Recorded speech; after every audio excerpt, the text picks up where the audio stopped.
Being a part of a church where believers can come together and to worship and to fellowship is a very vital, very important part of the Christian faith.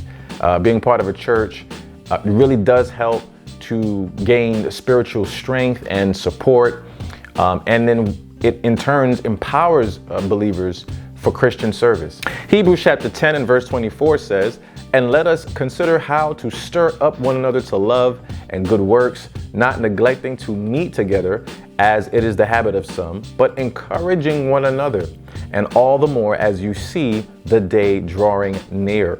God wants us to come together, and not once a year, not whenever there's a holiday, but He wants us to come together as frequently as we possibly can.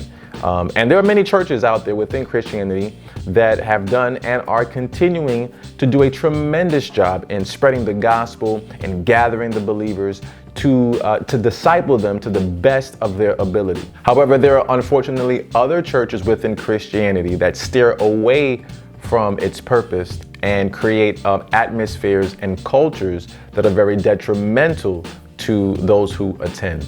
There are certain practices, certain teachings, certain traditions that foster unhealthy behaviors that lead to certain things such as physical, psychological, and even spiritual abuses. Some of the leaders of these churches even go to the extreme and commit very horrible and extreme crimes. People like Jim Jones and the Jonestown Massacre in 1978, David Koresh and the Waco, Texas Massacre in 1993, and the movement for the restoration of the 10 Commandments of God and that mass murder that took place with hundreds of their own members in 2000. And so since this is the case, and since it can go to an extreme, it's good to talk about this particular issue. And I want to point out 7 signs that can indicate whether a church is actually in the category of a religious cult. Now, before I get into them, I do want to first address what I don't believe are true signs of a church that is in that category. Number 1, the operation and structure of leadership.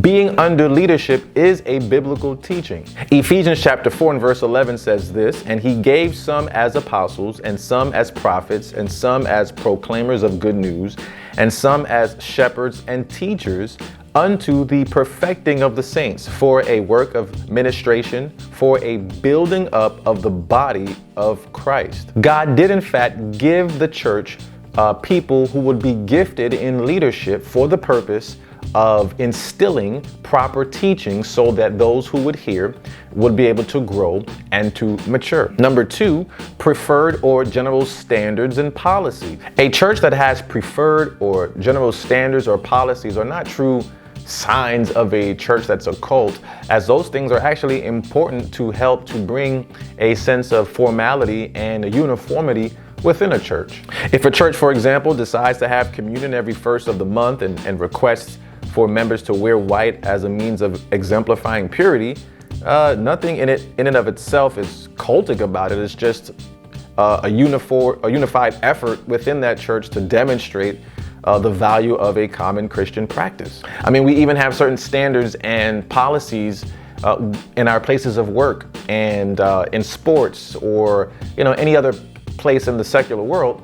And those things actually help to bring a sense of uniformity and a sense of image. There's a certain culture that is trying to be built. So there's nothing wrong with having standards or preferred policies. Number 3, common and frequent conflicts and issues within groups and churches.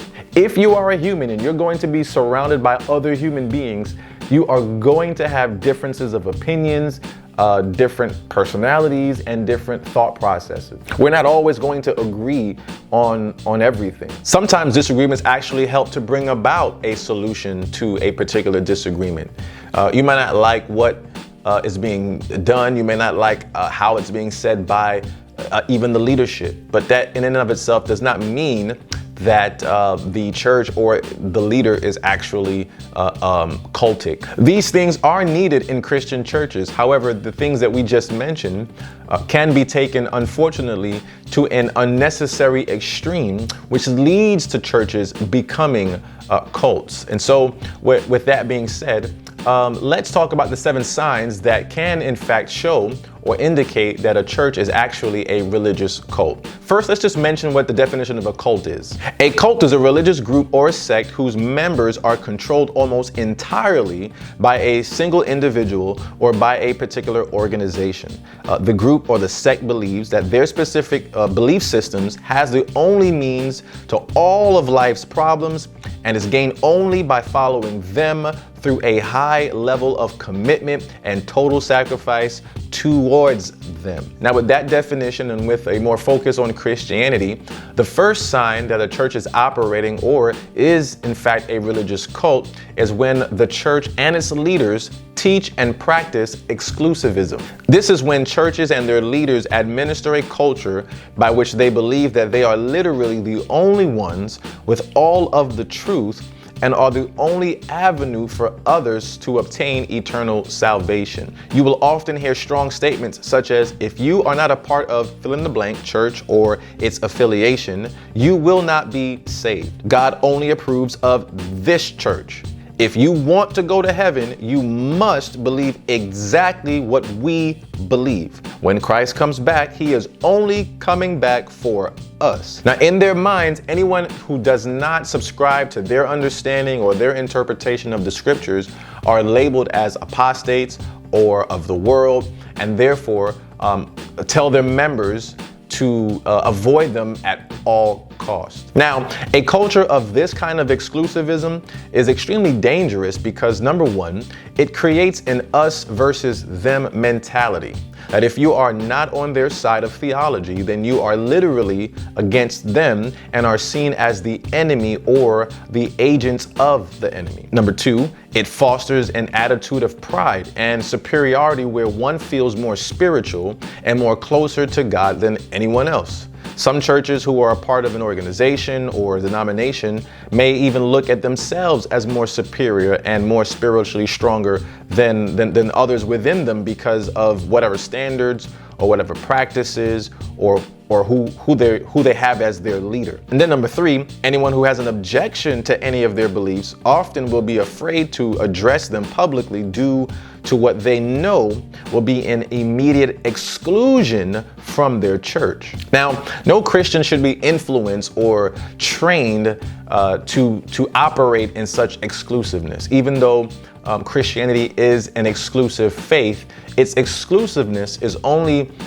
surrounded or centered around Jesus Christ and his teachings, not around a church or an organization or a particular leader. Those who say you need to belong to them and you must believe everything that they believe, especially for salvation, is actually anti-biblical and does not represent Christ nor true Christianity. Which leads me to the second sign of a church that operates or is actually a religious cult, and that is isolation. Churches who teach exclusiveness almost always teach isolation, and that is to separate themselves from anyone who does not hold to their specific views. They will encourage, for example, their members to disconnect from their families and friends, especially those who do not support the church and its leaders and who do not believe what they believe. Any building of relationships with the outside world are instructed to be strictly for business or for medical purposes only. Taking jobs, going to school, renting, or buying property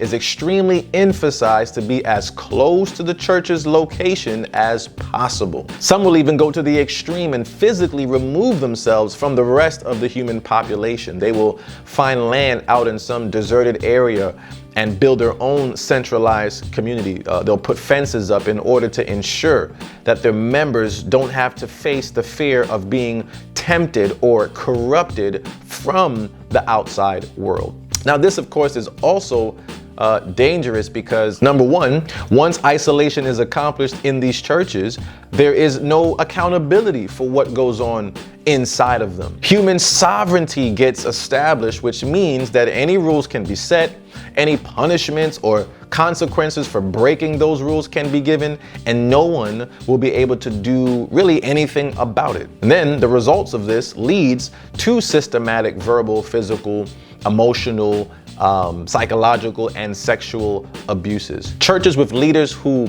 promote, who preach and teach isolation, to separate, from the entire world, or separate from everyone who doesn't believe what they believe, is definitely a red flag, and it is a sure sign of a cult. Number 3, unquestionable loyalty and obedience to leadership. Now, members within these churches are often told and instructed by other members and by the leaders themselves to never criticize the church, never criticize the leader, and are constantly reminded of the potential dangers, the consequences, the punishments and penalties that will incur if one was to do so. Statements such as, "Touch not the Lord's anointed," or "Obey them that have the rule over you," or "The pastor is always right," are frequently used to enforce this particular mindset. If any mistakes are made by the leaders, they are to be quickly refuted, excused, or overlooked as normal human error, age, or just a personality issue, personality conflict that one has yet to overcome. There will also be an unusual obsession towards the leaders from members, and an unusual amount of praise and admiration given to the leaders that far exceeds what is appropriate. Now, here is why this is pretty dangerous. Number 1, the role of these leaders in these churches almost always shift from being mere instruments of Jesus to being on the same authoritarian platform as Jesus. The leaders often become more valuable and more important than one's own immediate family. If there are requests that are coming from both the leaders and the family, answering the requests of the leaders must take first priority. Number 3, submission to leadership really turns into idolatry, and people will be thoroughly convinced that the sole reason why they are physically alive is because of the leaders. Because of the demands to be obedient and loyal, members are highly reluctant to leave the church, even if there is a legitimate reason, because leaving would indicate disloyalty or a lack of submission. Members who do get the courage to leave are unfortunately given derogatory names, even by other members, such as backslider or traitor or rebellious. The leaders will even present a false narrative to their members that those who leave were either deceived, proud, or immoral, and if any speak out publicly, they are quickly dismissed as being bitter or hurt or angry or dishonest. Now, it should be clear that no church or leader should be demanding absolute obedience and loyalty from its members. Members should have every right to have a healthy discussion about the church, and even can critique the church, as long as it's done with respect and done with the mindset of construction, to build, to help.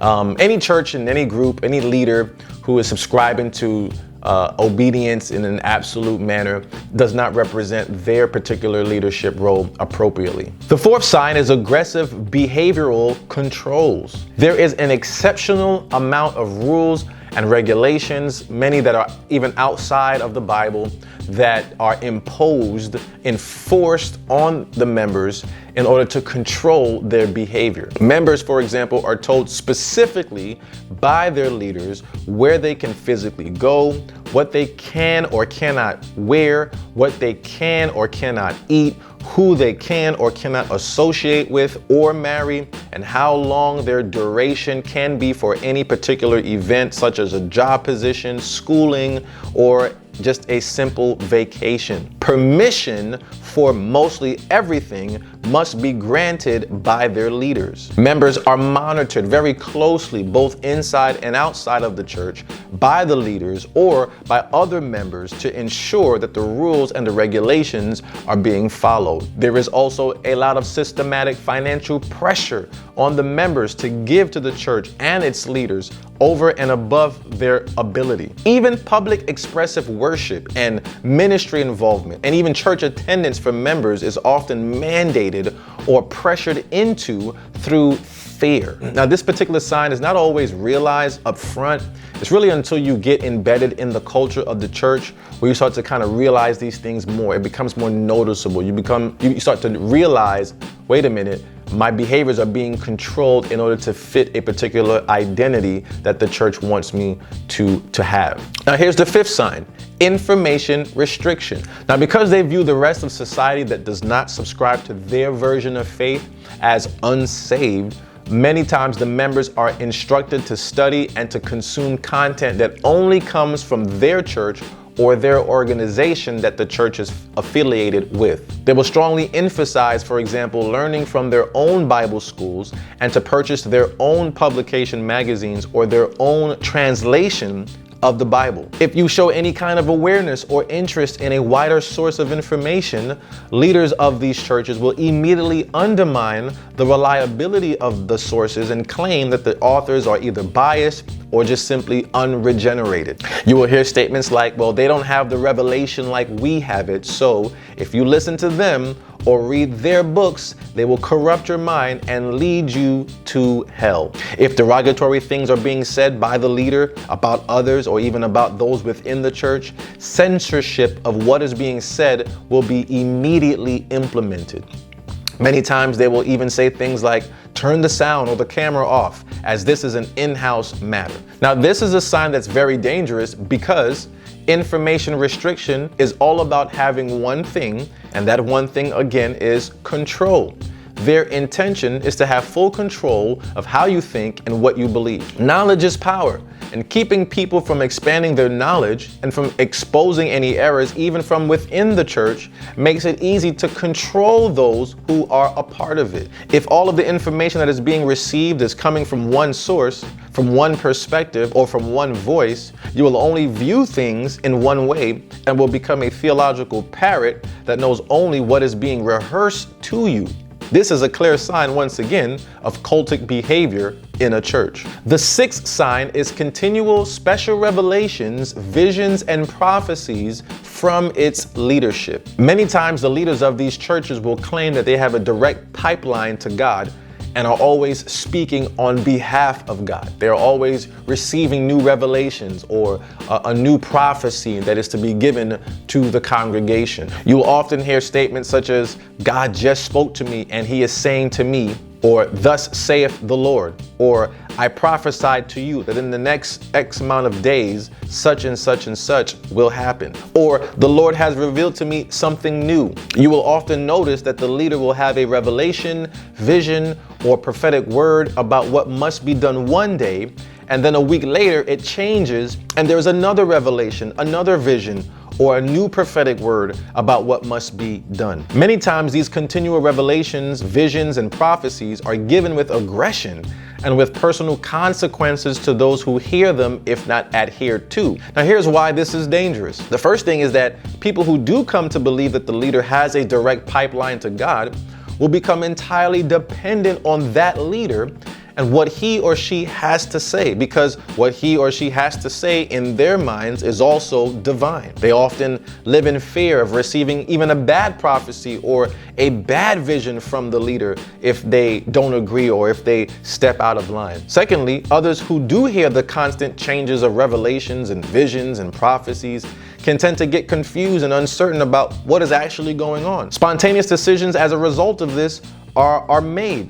They're made relationally, they're made financially, and they're made even ethically, which ends up fostering serious problems and issues for these particular members in the future. But here's the thing, churches with leaders like this need to thrive off of new revelations, new prophecies, and new visions, because in doing so, they will constantly keep the members in a state of expectation and places further dependency on them. Their words are God's words. And if that's the case, members will put so much faith in them to believe that they have the power to bring those things to pass when in many cases they do not manifest. And then the seventh sign is opposition to critical thinking. Critical thinking and healthy skepticism is always looked at by the leaders of these particular churches as a major problem and is something that cannot be tolerated. Any questions that are often brought up in opposition to a teaching or a particular practice are either ignored, overlooked, or discouraged from being asked again. Statements like, you cannot question truth, or the devil made Eve question God, are used to discourage critical thinking.